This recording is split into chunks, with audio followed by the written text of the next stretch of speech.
Nah, sebenarnya yang terbayang tentang layout itu apa sih?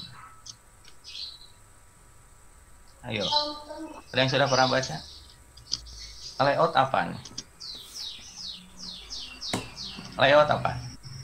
Ayo. Tata letak, Pak. Ayo. Layout. Iya, tata letak. Iya, bahasa Indonesia tata letak. Ini yang Anda bayangkan layout itu seperti apa? Itu Pak Gambaran. tata letak. Ayo. Kalau misalkan kita lihat layout, ya, kita lihat dulu definisinya dulu. Nah, ini.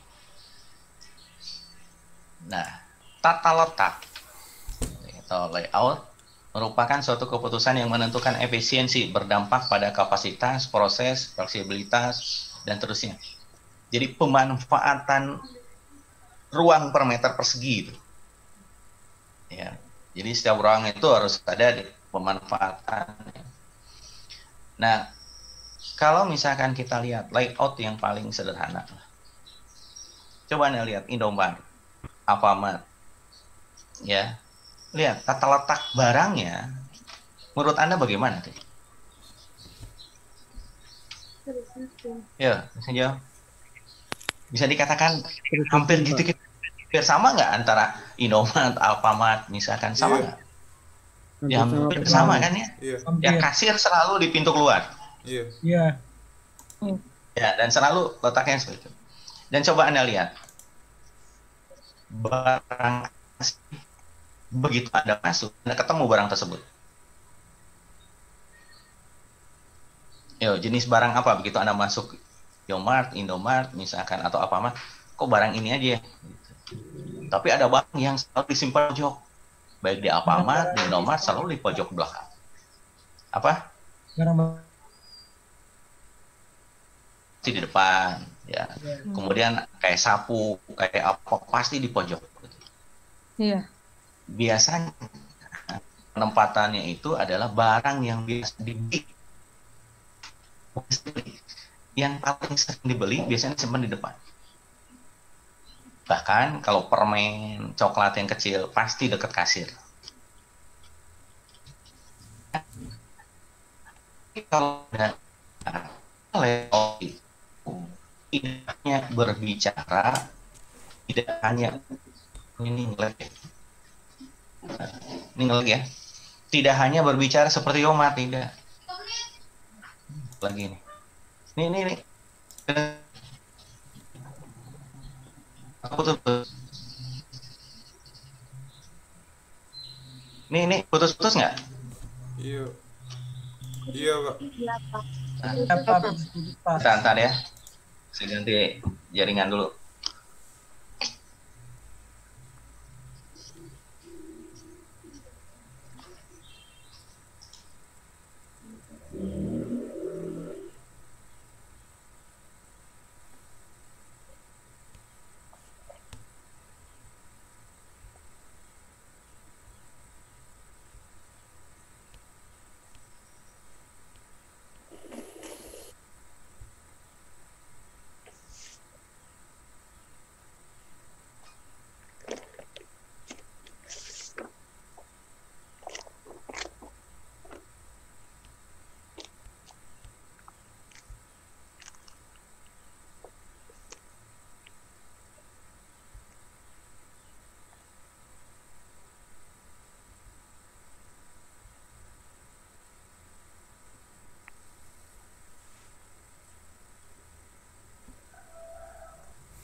Ya, nah kita lihat nih.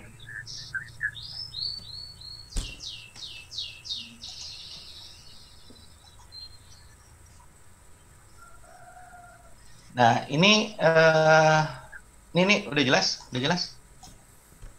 Sudah, Pak. Udah, Nah, Pak. ya.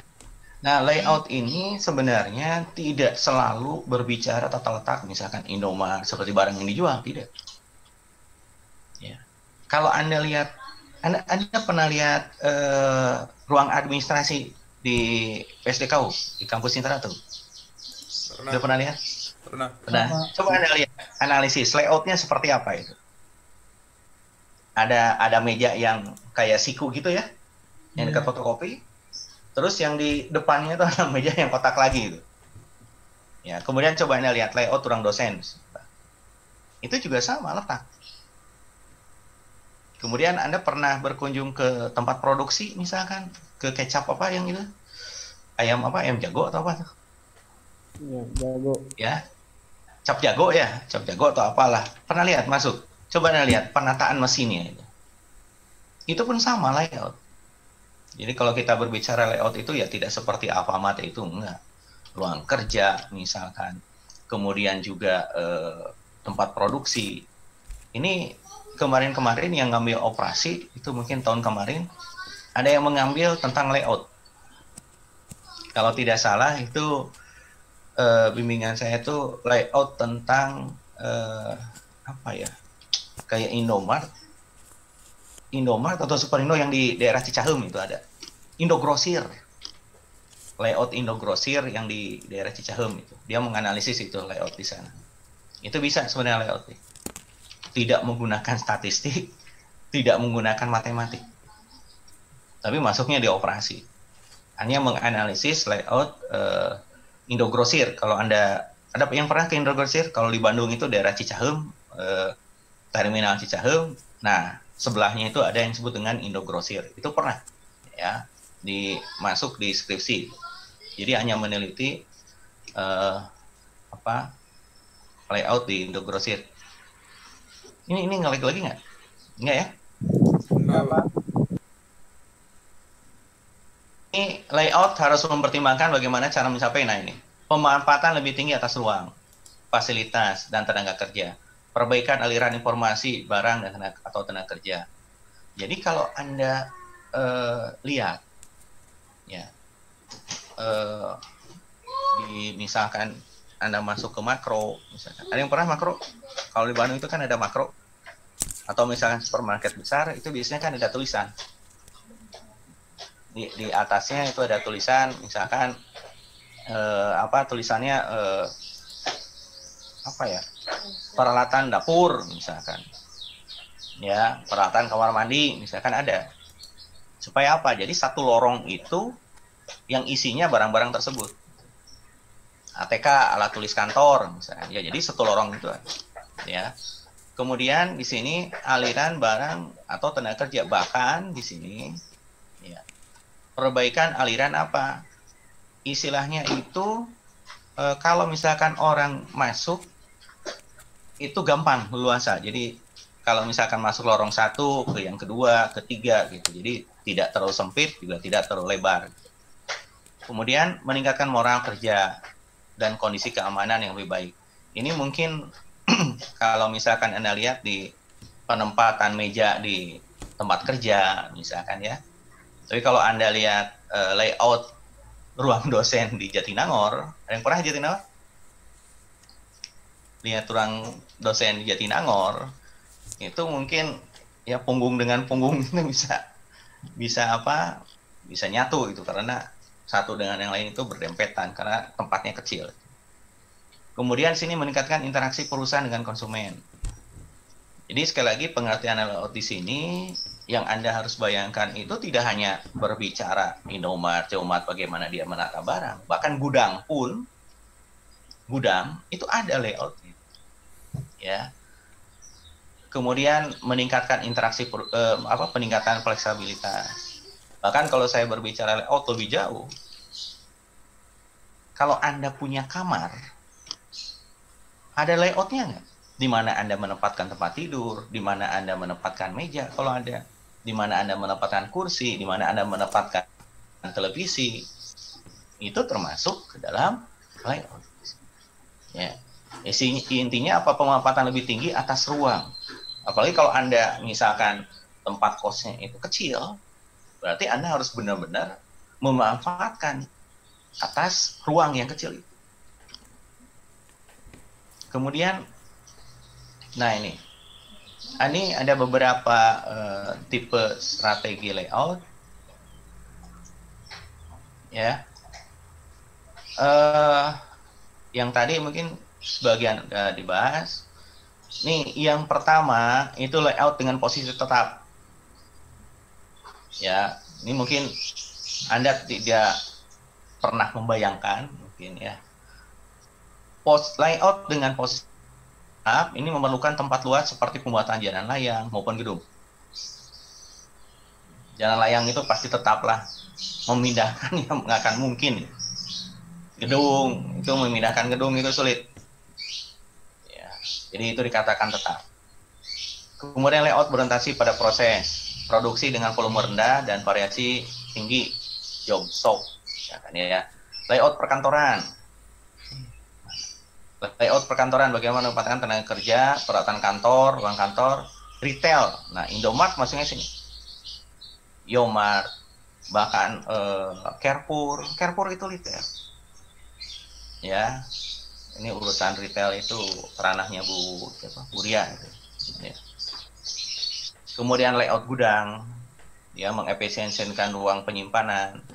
Layout berorientasi produk, penempatan tenaga kerja, mesin yang terbaik misalkan ya.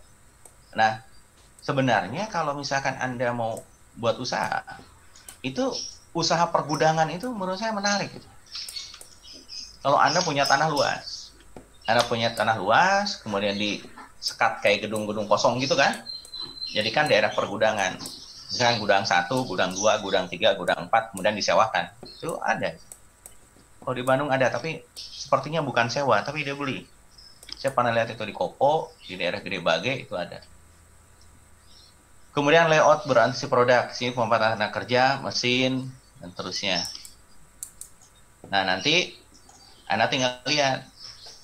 Yang pasti nomor 1 nggak mungkin lah Anda lakukan. Kemudian layout yang efektif itu apa? Peralatan, penanganan bahan, kapasitas peralatan luas ruangan, nah, lingkungan hidup, estetika, aliran informasi, biaya perpindahan antar wilayah kerja yang berbeda. Kalau misalkan Anda ada departemen 1, departemen 2, departemen 3, ya. Aliran informasi ini bagaimana informasi dari satu orang dari departemen ke departemen, ya. Nah, yang tadi, yang layout pertama itu yang disebut dengan fixed position layout. Ini kalau kita lihat masalah yang dihadapi dalam layout posisi tetap adalah bagaimana mengatasi kebutuhan layout proyek yang tidak berpindah atau proyek yang menyita tempat yang luas. Teknik layout posisi tetap tidak dikembangkan dengan baik dan kerumitannya bertambah. Jadi kalau kita berbicara teknik layout posisi tetap tidak dikembangkan dengan baik dan kerumitannya bertambah karena apa? Ini tempatnya terbatas, setiap tahapan berbeda pada proses produksi, volume bahan yang dibutuhkan sangat dinamis. Misalkan nih, pada proyek pembuatan jalan layang, maka pembuatan konstruksi bersih dilakukan di luar lokasi. Setelah jadi, tinggal melakukan penanaman di lokasi proyek. Jadi kalau Anda lihat jalan layang yang di Jakarta itu, ya, kan pembuatan besinya itu kadang-kadang tidak di tempat, tapi ada apa istilahnya, ada pabrik tersendiri, dia buat besinya, nanti diangkut pakai pakai truk gede, ya, baru dipasang. Atau mungkin yang atasnya itu kan kayak puzzle itu, yang bikin macet berjam-jam itu kan dulu, yang kayak puzzle yang orang Bekasi itu, mungkin Leo dari mana? Bekasi bukan ya? Itu yang kayak puzzle itu di atasnya. Jakarta, Pak. Ya, Jakarta, mungkin lewat sana lah. Waktu pemasangan itu kan dia kayak puzzle itu. Satu, itu kan pembuatannya tidak di tempat, ya. Kemudian kalau di sini yang berikutnya